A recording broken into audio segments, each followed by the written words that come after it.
Okay. Good morning. Thank you for joining us for this week's weekly Wednesday presentation from Opportunities for Otsego's Head Start and Early Head Start program. This presentation is being recorded and will be uploaded to the Otsego County Office for the Aging Facebook page and to our county website.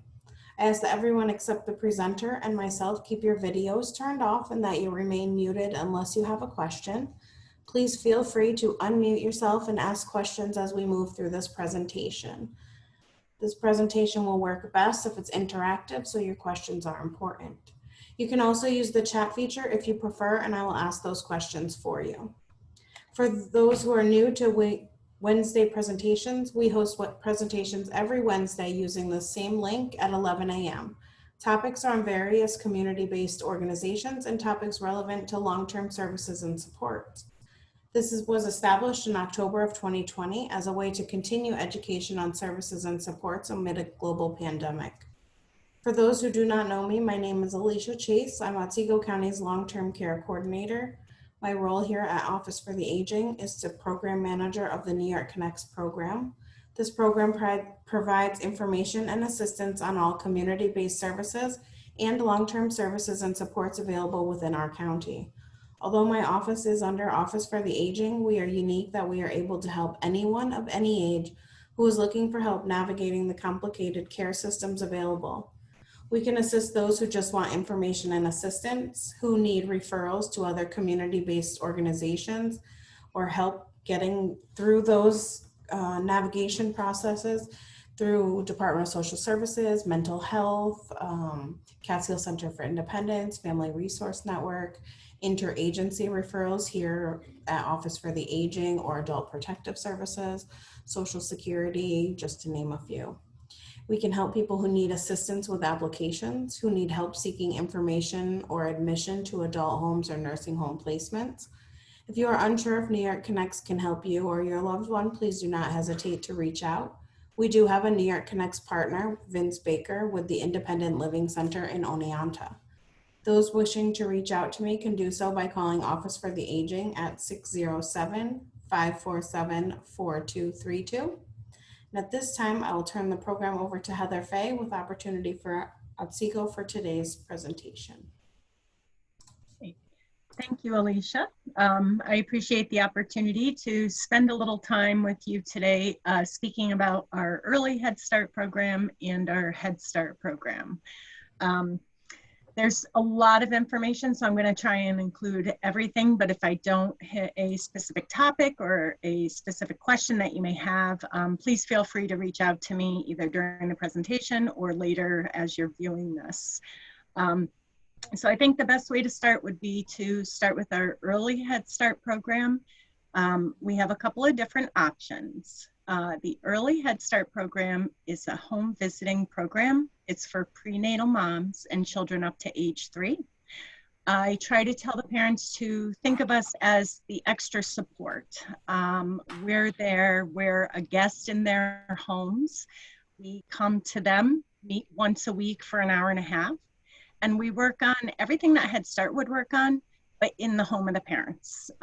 So it's really a great way to build relationships, provide the supports, and also provide extra resources or referrals for the families. So what we do when we get a family that's interested in that program, we'll call them up, we do the application, we determine eligibility, and then if we're able to accept them into the program, we'll schedule a home visitor. That home visitor then contacts the family, schedules the weekly visit, and then sets a schedule up for every week after that. Once we're in the home, we want to work on family goals, child goals, activities that promote the child's growth and development. And this is all done with the family. We'll sit right on the floor in the living room and we'll create activities. We'll have a discussion with the parents, ask them, what they would like out of the program, how we can help them, and what we can do for them.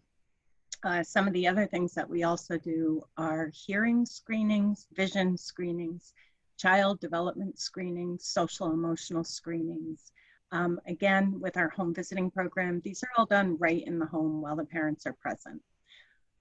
If a family feels that their child does need a little extra help in an area, we will go through that referral process with the families. We'll involve early intervention and we'll help them do all that paperwork. So they're not alone in doing any of that. For our other option for early Head Start, we have a toddler room, which is for children that's 18 months to 3 years old. It is one classroom and it's located in Oneonta at our River Street Head Start location. The toddlers, they get everything that they would get in Head Start in a classroom-based setting. The maximum children in there is 8 because of the age. But families that are interested in that, they can still fill out the application. They can be on the waiting list, and then we'll enroll them the same as we do with all the other families. For Head Start, it's for children that are ages 3 to 5. We do have 9 centers throughout the county. So we have Cherry Valley, Richfield, Cooperstown, Skanevis, Unadilla, Morris, Lawrence, and Oneonta. Oneonta, we have the River Street location, which has 2 classrooms, and then we also have our Suco classrooms. They're on the Suco campus in the Human Ecology building, and we have the 3-year-olds start at the 3-year-olds start on River Street, and then when they're 4, we have them go up to the Suco site because we collaborate with the Oneonta Universal Pre-K program. So we can offer the children at Suco 6.5 hours. So they'll get Pre-K for 2.5 hours in the morning and then Head Start the rest of the afternoon. As of right now, we are looking to have all of our classrooms open come September. There's a couple classrooms that are in schools that we're just waiting on a little more direction from the Board of Education, but the Office of Head Start is saying open up those classrooms and get those children in. So we are looking to be fully enrolled for September. There's anybody that you know might be interested, or if they have questions, they can certainly reach out to me, and I can, Alicia, if it's easier, I'll put my information in the chat so that can be included later. So some of the things that I also wanted to touch on was our eligibility. Because we are a federally funded program, we do have to determine eligibility for our program using the federal poverty guidelines. So that means we do have to look at the family's income, and we have to base it off that guideline in order to see if we can have space for them. However, there are some situations where a family would be eligible regardless of the income that's coming into their home. So if a family is receiving supplemental security income or public assistance cash assistance, they're eligible for our program regardless of any other income. If the child they are looking to enroll is a foster child, or if it's a kinship care, those children are eligible for our program. And then the other criteria would be if a family just happens to find themselves in a situation where they lose a housing, they have to double up. You know, maybe they're in a car or they're living in a motel. Those temporary situations would qualify a family under McKinney-Vento that would make them eligible for our program. So aside from those eligibility criteria, we do look at income, like I said, but this year, because of COVID, unfortunately, a lot of families fell into a situation where, you know, they may have not been able to keep their job, they received unemployment, or they couldn't even do that. So those families that may not have been eligible prior could potentially be eligible now because of that situation for our program. So Alicia, did you have any specific questions that you know of, or has anything come through? I don't have come into the chat yet, but if anybody has any questions, go ahead and type them in. We'll be glad to answer them. Okay. See if any come in. How many staff people are in each classroom? So a classroom, the majority, we have to go by the daycare regs. So if we have a majority of 3 children, we have to cap at 17, and that means 3 staff. So a lead teacher, 2 assistant teachers, and then a family partner. The family partner is in there to work with the parents to help them achieve the goals that they might set, and also be that liaison between the teacher and the families. If the classroom is a majority of 4, we could potentially go up to 20 children and still have 3 staff plus a family partner. So some of our classrooms run 8 to 12 still, but the majority of them are now 6.5 hours, which means the children will come in, have breakfast, they have their circle time, their arts, they go outside and play, they brush teeth, and then they'll have lunch. For the 6.5 hour days, they do get a rest time, and then they get a snack, and then it's time to go home. There is transportation provided for a few of our centers. Unadilla, Oneonta, and Skanevis do have buses, which will help the families too. Trying to think of what I'm missing. We do enroll all year round. So it doesn't matter if the Head Start is actually not in program during the summer or not. We can still do recruitments and applications anytime. Sometimes our program is like a revolving door. So we could be full today, but tomorrow I could have 3 openings. For families that don't meet the eligibility criteria, we are able to accept a small percentage of what's considered an over-income family. And that would mean any families that are over the 130% for the federal poverty guidelines could potentially still get a slot, even if they're over income.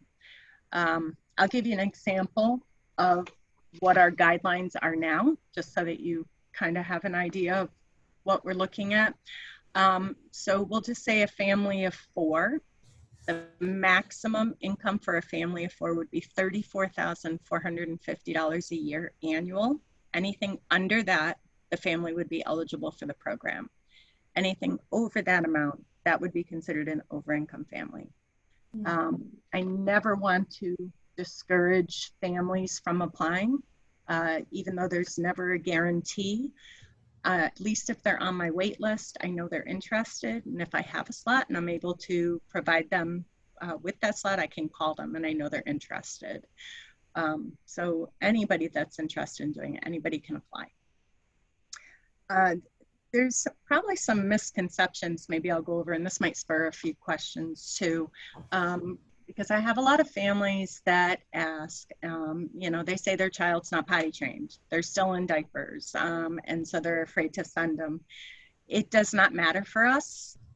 We will partner with the parents. We have a regular schedule. We'll work with those children. We'll send them into the restroom at a regular intervals. We actually even provide the diapers for the families, unless they have a very specific brand that they would like. But we do have that in the classroom. So the child does not need to be potty trained for us at all.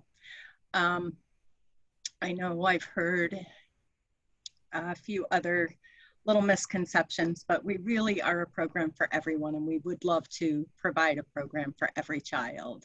We just have to follow all the guidelines, so that sometimes puts a stop to it. But anybody that's interested can call. I'll put my information in the chat, but my direct line is 433-8063. Certainly can call me for information. I'm in the process right now of doing acceptance letters for the fall. So like I said, anybody that's interested, send my way. Or any other questions that you might have. Does anybody have any questions?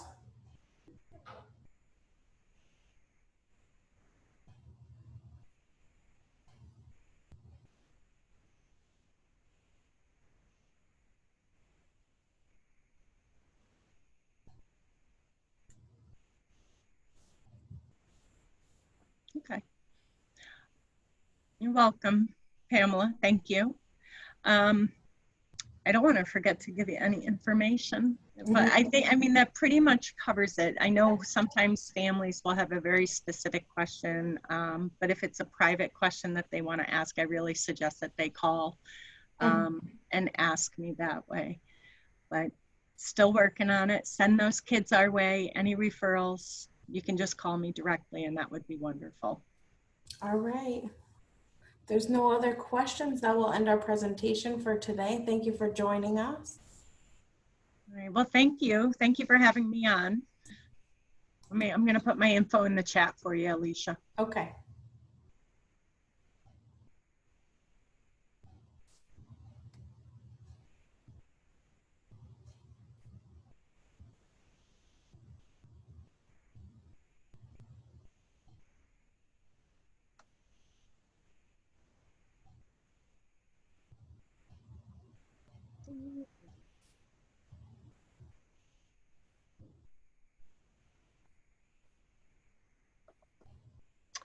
I also added the link if anyone wants to apply online.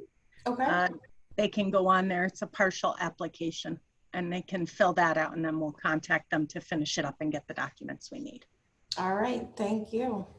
Okay. Well, thank you so much for having me.